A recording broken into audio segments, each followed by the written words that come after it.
Patuloy na mamumuhunan ang gobyerno sa mga proyektong pang-infrastruktura sa bansa. Ayon kay Pangulong Aquino, makakatulong ito upang tumaas pa ang Gross Domestic Product o GDP ng Pilipinas sa susunod na taon.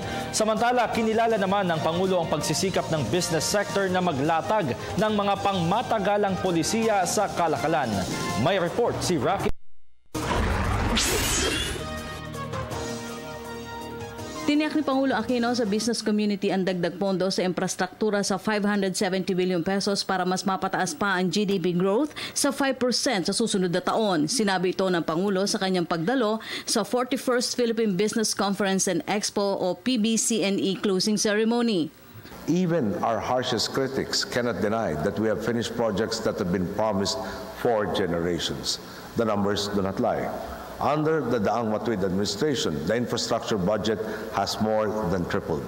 In 2010, we inherited an infrastructure budget of 165 billion pesos. This has increased to 570 billion pesos in 2015. This also means that right now, infrastructure budget stands at around 4% of the GDP that has grown at quite a nice and respectable pace. And we intend to have it reach 5% of GDP by next year. Public partnerships have also helped us to get big-ticket projects done. May tema na One Global Filipino Synergies and Partnership for Global Competitiveness na katuon ng komperensya sa pagpapalakas ng kakayahan sa regional at global ng pagnenegosyo para tiyakin ang economic growth pati na ang pagdevelop ng world-class infrastructure at pagpasok sa international trade partnerships. Kinilala ng Pangulo ang pagsisikap ng business sector na maglatag ng mga pangmatagalang polisiya sa kalakalan para mapanatili ang matatag na ekonomiya. Might I add, these initiatives do not simply help our capitalize on opportunities. What we see here is a virtuous cycle where inclusivity leads to growth and growth leads to more inclusivity. Ipinaabot rin ng Pangulo ang kanyang pasasalamat dahil sa pakikiisa ng PBC at Philippine Chamber of Commerce and Industry sa pagbubukas ng maraming oportunidad at trabaho sa mga Pilipino. Kasunod nito, hinikayat sila ni Pangulo Aquino na panatilihin rin ang pag-iral ng daang matuwid na nagresulta sa maganda ekonomiya na natamo ng bansa matapos ang 4 na dekada. Sa ilalim kasi ng Aquino administration na italang may pinakamababang unemployment rate. Each and every one of you here today knows this, and I'm confident that you, like the rest of our countrymen all over the world, will do your part to ensure that the Philippines rises to greater heights.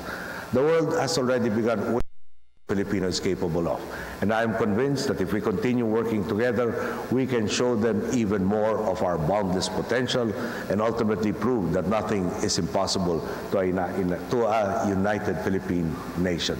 Sa nasabing okasyon, formal na rin isinumite ng PBC ang resolusyon na ibayo pang magpapalakas ng kooperasyon ng pamahalaan at business sector. Kabilang na dito ang pagpapalakas ng competitiveness, paglalatag ng direction para sa small and medium enterprises at comprehensive tax reform alinsunod sa ASEAN. Ang PBC ay ang taunang pagtitipon at dialogo ng policy makers sa executive at legislative branches ng pamahalaan at decision makers mula sa business community.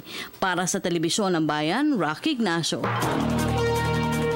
Samantala, pagpapabuti sa Pilipinas upang makahikayat pa ng mas maraming investors. Ito po umano ang ginawa ng gobyerno upang patuloy na mapalago ang ekonomiya ng bansa.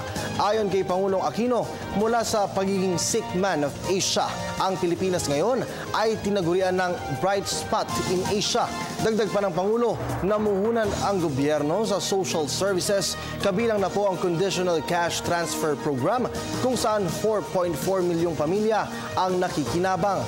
Tinukoy din ng Pangulo ang pakikipagtulungan ng pribadong sektor, pati na rin ang iba't ibang infrastruktura. Let me just point out to two very important statistics. The reduction in unemployment from 7.4 to 6.5. The reduction in the overseas Filipino worker population from the established 10 million to about 9.5 million is, I think, another testimony.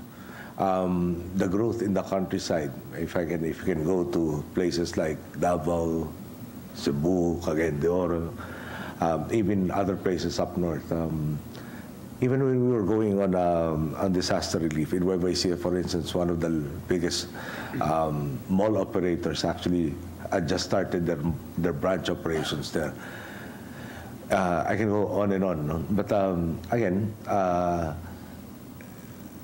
we have, I guess, what I'm trying to say is we've tried to tackle or to seize the opportunities on both ends, those, the movers and shakers of our industry, and at the same time, increasing the skill levels of our countrymen so that they are not excluded from the growth that is happening in the country.